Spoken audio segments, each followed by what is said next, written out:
Hello everyone, welcome to my new YouTube channel Science with Simplicity. Hope you like previous video, that is the part 1 video of heredity and evolution. This is part 2 video. In this we cover about evolution and evidences of evolution. तो सबसे पहले हम evolution के बारे में देखेंगे. Evolution यानी होता क्या है. Evolution is a gradual change occurring in a living organism over a long duration. जो भी चेंजेस होते हैं काफ़ी सालों लग जाता है, इसमें लॉन्ग ड्यूरेशन लग जाता है जो भी चेंजेस होने को, उसको हम इवोल्यूशन बोलेंगे. और ये चेंजेस की वजह से नई स्पेसीज़ फॉर्म होती है. और ये जो भी नई स्पेसीज़ फॉर्म हो रही है, ये जो भी चेंजेस हो रहे हैं, ये बिकॉज ऑफ नेचुरल सिलेक्शन हो रहा है and this is called as the evolution. This is very slow going process. यहाँ पे जो भी इवोल्यूशन हो रहा है, नई स्पेसीज़ फॉर्म हो रही है, इसमें जो प्रिंसिपल यूटिलाइज हो रहा है वो है नेचुरल सिलेक्शन. यहाँ पे नंबर ऑफ़ सेल्स तैयार होंगे. फॉर एन एग्जांपल, तो कुछ सेल्स जो है उसमें गुड ग्रोथ दिखेगी, बट कुछ जो है वो वहाँ से पेरिश हो जाएंगे, वैनिश हो जाएंगे, जो कि सराउंडिंग के साथ एडजस्ट नहीं हो सकता है. तो इवोल्यूशन के बारे में अगर देखते हैं तो पहले अर्थ पे कुछ भी एग्जिस्ट नहीं करता था. 3.5 billion year ago life had been non existent on the earth. After that सबसे पहला एलिमेंट, सिंपल एलिमेंट जो है वो दिखाई दिया इन द ओशियन में, जिसको कि हम बोल सकते हैं प्रोटोप्लाज्म. उसका नाम था प्रोटोप्लाज्म, जो कि ओशियन में पाया गया. It is the very simple element. ये जो प्रोटोप्लाज्म है, इसी से ही बाद में ऑर्गेनिक कंपाउंड तैयार हुए, इनऑर्गेनिक कंपाउंड तैयार हुए. ऑर्गेनिक इनऑर्गेनिक कंपाउंड के कॉम्बिनेशन से मिलके कॉम्प्लेक्स कंपाउंड तैयार हुए, like protein, nucleic acid. After that इससे first primitive type of cell तैयार हुआ, और ये सेल जो है धीरे धीरे जो है इनके नंबर्स बढ़ते गए. यूनिसेलुलर ऑर्गेनिज्म तैयार हुए, फिर मल्टीसेलुलर ऑर्गेनिजम्स तैयार हुए. तो इस तरीके से जो है ये इवोल्यूशन होते गया है धीरे धीरे. Because of this evolution at present crore of species of plant and animal जो है अवेलेबल है. Huge diversity on earth. In case of अगर एनिमल डाइवर्सिटी की अगर बात करते हैं तो यूनिसेलुलर ऑर्गेनिज्म अमीबा पैरामीशियम से लेके तो मल्टीसेलुलर मैन एंड जिएंट वेल तक है.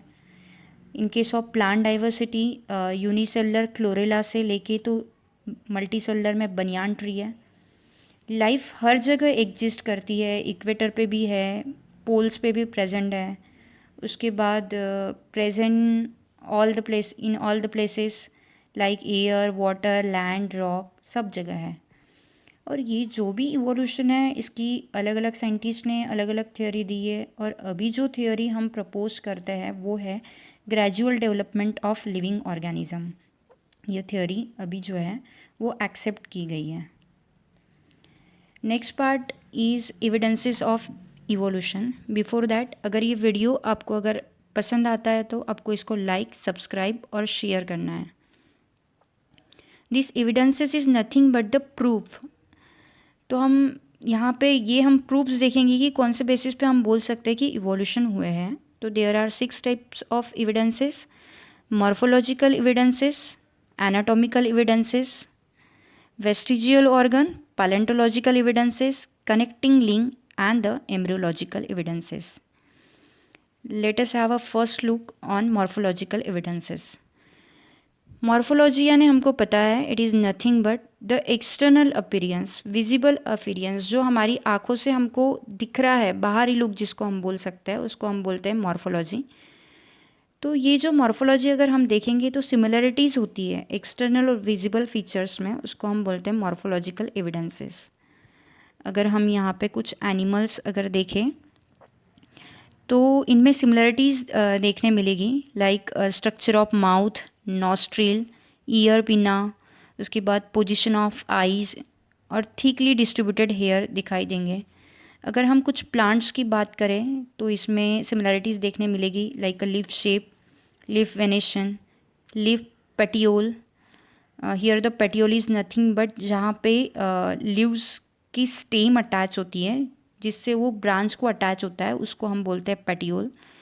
तो काफ़ी सारे ये स्ट्रक्चर्स में सिमिलरिटी देखने मिलेंगी। तो इससे यही इंडिकेट होता है कि इन सब का आइदर प्लांट या फिर एनिमल, इनमें कॉमन एंसेस्टर होगा इनका। तो this is about the morphological evidences. Next is anatomical evidences. Anatomy is nothing but the study of bones, structure of bone. तो इसमें हम कुछ एग्जाम्पल्स देखेंगे, like human hand, cats 4 leg, patagium of bat और whale का flipper देखेंगे। तो जब हम इसको बाहर से देख रहे हैं, एक्सटर्नल सिमिलरिटी इसमें बिल्कुल भी दिखाई नहीं देगी, बट जब हम इसके इंटरनल स्ट्रक्चर देखेंगे, बोन्स के बारे में देखेंगे या फिर बोन के जॉइंट्स के बारे में जब हम देखते हैं, तो इसमें हमको सिमिलरिटीज़ देखने मिलती है। Here the structure of bone and joints in organ of each those animal show the similarity. और इससे यही इंडिकेट करता है कि this all animal originated from the common ancestor. एक ही एंसेस्टर होना चाहिए इन सब का। Next is the vestigial organ. Here the meaning of vestigial is degenerated and underdeveloped organ. Degenerated and underdeveloped organ which cannot perform any function are known as the vestigial organ. ऐसे organ होते हैं हमारे body में कि जो पूरी तरीके से तैयार नहीं हुए होते हैं या फिर उसका यूज़ ना होने की वजह से वो धीरे धीरे डीजनरेट होते हैं। इसको हम बोलेंगे वेस्टिजियल ऑर्गन। और बिकॉज ऑफ इवोल्यूशन ये सारे चेंजेस जो है बॉडी में होते रहते हैं। पुराने टिश्यूज़, पुराने ऑर्गन की जगह नए टिश्यूज़ ले लेते हैं, ऑर्गन ले लेते हैं। जो भी चेंजेस ज़रूरी होते हैं बॉडी के लिए, वो चेंजेस होते रहते हैं और उसके वजह से कुछ ऑर्गन्स जो है वो यूज़लेस हो जाते हैं। और ये सारी चीज़ें obviously due to the natural selection होती है, एंड दिस में take a very long time to degenerate और अंडर डेवलप होने के लिए काफ़ी ज़्यादा टाइम लग जाता है, और वैनिश होने के लिए चीज़ें भी काफ़ी ज़्यादा टाइम लगता है। Very long time span to take they take vanish. For an example, पहले जो ह्यूमंस थे उनमें टेल हुआ करती थी, अभी जो है अभी टेल प्रेजेंट नहीं है, तो ये टेल वैनिश होने को भी काफ़ी साल लगे हैं। हम कुछ एग्जांपल्स देखेंगे, लाइक अपेंडिक्स। अपेंडिक्स जो है ये यूज़फुल होता है ग्रेजिंग और रूमिनेटिंग हर्बीवोरस के लिए। जो कैटल्स होते हैं जो ग्रेज करते हैं उनके लिए ये यूज़फुल है। उनके लिए जो भी वो फूड मटेरियल खाते हैं उनके डाइजेशन के लिए वो ज़रूरी होता है, but it is vestigial, useless in a human being. हमारे बॉडी में उसका कोई भी यूज़ नहीं होता है। अगर वेस्टिजियल ऑर्गन की बात करें तो ह्यूमन बॉडी में जैसे कि टेल बोन, कॉकिक्स बोन, जैसे अभी वो प्रेजेंट है हमारी बॉडी में, बट वो जो है डीजनरेट हो गया है, वहाँ से टेल नहीं निकलती है। After that muscle of ear pinna, जो भी ईयर पिन्ना के मसल है हमारे बॉडी में यूज़फुल नहीं है, but in case of animals जो है एनिमल उसको यूटिलाइज करता है for the movement of their ear pinna. Wisdom teeth, जो लास्ट टीथ होता है हमारे मुंह में, वो जो भी टीथ है वो यूटिलाइज नहीं होता है च्युइंग के लिए। हम कोई चीज़ चबाने के लिए उसको यूज़ नहीं करते, बट फिर भी वो हमारे बॉडी में है। And after that the body hair, these all are the examples of vestigial organ. Next evidence is the palaeontological evidences. Palaeontology is nothing but the study of fossil. Fossil की study करना यानी होता है palaeontology. तो अब ये fossils होते क्या हैं?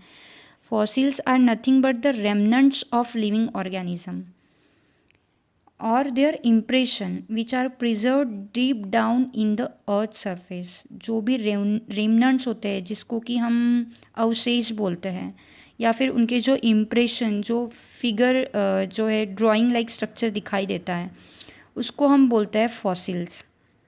अब ये फॉसिल्स क्यों होते हैं? तो काफ़ी सारी कैलेमिटीज़ होती है, डिज़ास्टर्स होते हैं, लाइक फ्लड है, अर्थक्वेक है, वोल्केनो है, उसकी वजह से नंबर ऑफ ऑर्गेनिजम्स जो हैं उनके डेथ हो जाती है, वो और बरीड हो जाते हैं ऐसे ऑर्गेनिज़म अर्थ के नीचे, और उसके काफ़ी सालों बाद फिर जो है उनसे फॉसिल्स तैयार होते हैं। तो इसके लिए कार्बन डेटिंग टेक्निक जो है वो यूज़ किया जाता है to calculate the age of fossil. किसी भी फॉसिल का एज अगर पता करना है तो उसके लिए कार्बन डेटिंग टेक्निक यूज़ की जाती है। तो इसमें होता क्या है, तो इसमें कार्बन के जो आइसोटोप्स है, दो आइसोटोप्स का यूज़ है, एक C14 और एक होता है C12। तो इसके रेशो निकाला जाता है। तो जब भी एनिमल या फिर प्लांट अलाइव है तो कार्बन का कंजम्पशन कंटिन्यूसली होते रहता है, बट आफ्टर डेथ ये कंजम्पशन टोटली बंद हो जाता है। आफ्टर दैट होता क्या है, डेथ के बाद जो C14 आइसोटोप्स है बॉडी में, इसका कंटिन्यूस डिके होता है। ये डिके इसीलिए होता है because C14 isotope is a radio active isotope. तो इसमें रेडिएशंस इमिट होते रहते हैं, तो इसका कॉन्सेंट्रेशन जो है धीरे धीरे कम होते रहता है। बट जो दूसरा आइसोटोप है C12, ये नॉन रेडियो एक्टिव है। तो ये नॉन रेडियो एक्टिव होने की वजह से आफ्टर डेथ इसका कंजम्पशन भी नहीं होता है बॉडी में, तो इसका कॉन्सेंट्रेशन जो है ये कांस्टेंट रहता है। C14 धीरे धीरे कम होते जा रहा है, C12 जो है वो कांस्टेंट है। तो इसका रेशो जो रहेगा, रेशो कैलकुलेट किया जाता है C14 एंड C12। तो ये रेशो ऑब्वियसली क्या होगा, धीरे धीरे हमेशा कंटिन्यूसली चेंज होते रहेगा। तो यहाँ पे पर्टिकुलर किसी भी फॉसिल की एज डिटरमाइन करने के लिए तीन चीज़ें कैलकुलेट की जाती हैं। फर्स्ट, अगर पता है time pass since the death of the plant और animal. Otherwise the measurement of the radio active of C14 की रेडियो एक्टिविटी जो है वो मेज़र की जाती है।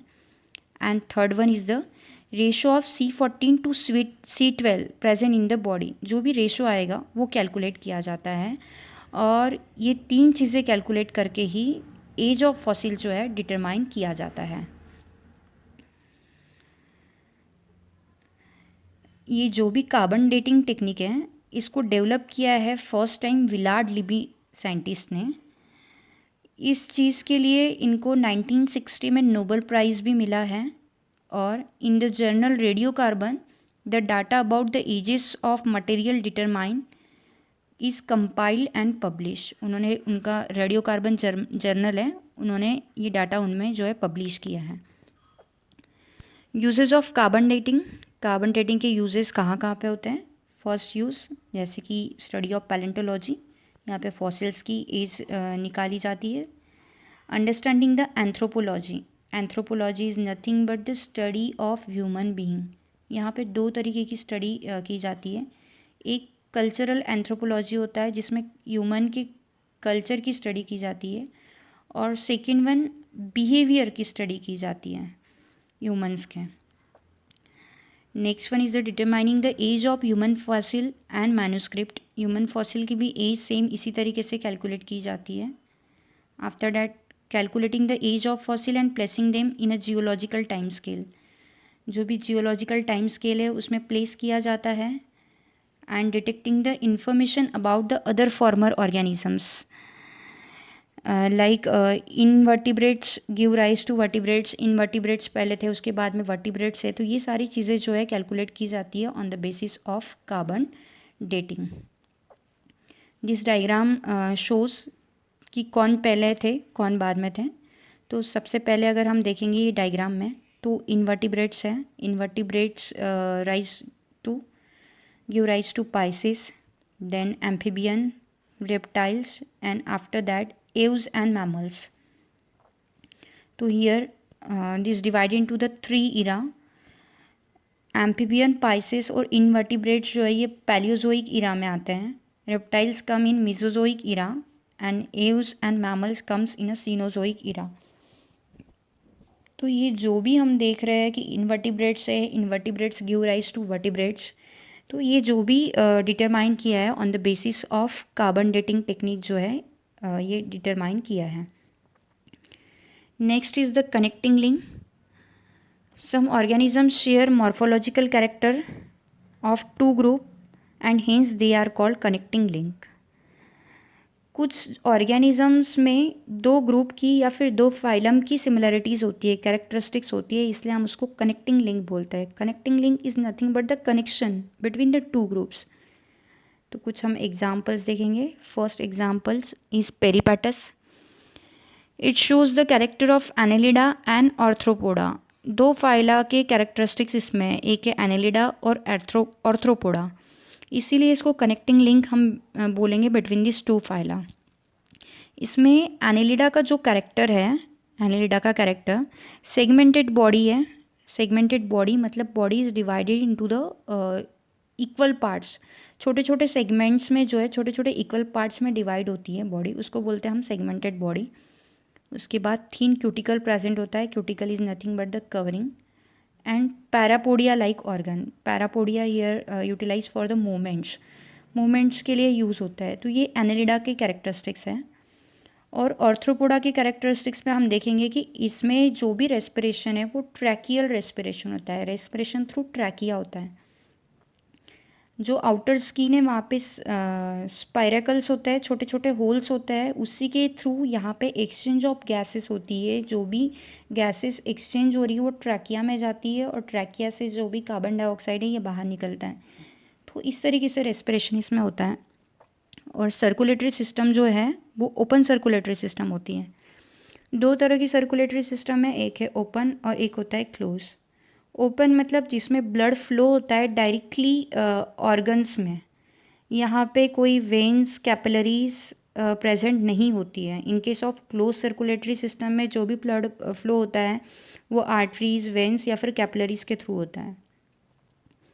Next example is duckbill platypus. Duckbill platypus, it is the connecting link between the reptile and mammals. Reptiles के जो character है इसमें वो है egg laying habit and scales on the body. Body के ऊपर स्केल्स प्रेजेंट होती है। And mammalian character, presence of mammary gland and hair. Next example lung fish. It is the connecting link between the fishes and amphibian.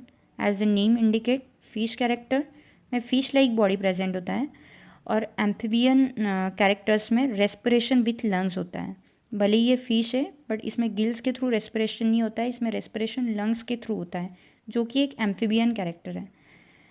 तो ये सब जो भी connecting link के हम एग्जांपल्स देख रहे हैं, इससे हम यही बोल सकते हैं कि ये जो ऑर्थ्रोपोडा है ये एनेलिडा से इवॉल्व हुआ है।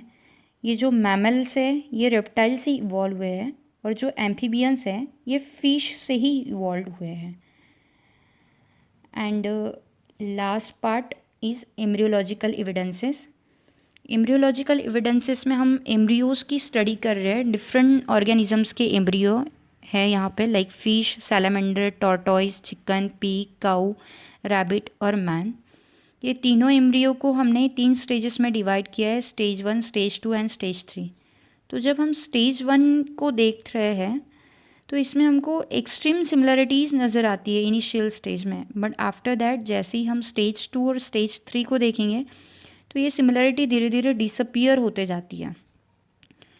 तो इनिशियल सिमिलरिटी से हम यही बोल सकते हैं कि इनका जो भी ओरिजिन है, ये जितने भी ऑर्गेनिज्म है सारे एनिमल्स, ऑब्वियसली ये सारे जो है वर्टिब्रेट्स हैं, तो इनमें हम ये बोल सकते हैं कि this initial similarity indicate there may be the common origin of all this animal. अगर आपको ये वीडियो पसंद आता है तो आपको इसको लाइक, सब्सक्राइब और शेयर करना है। Thank you.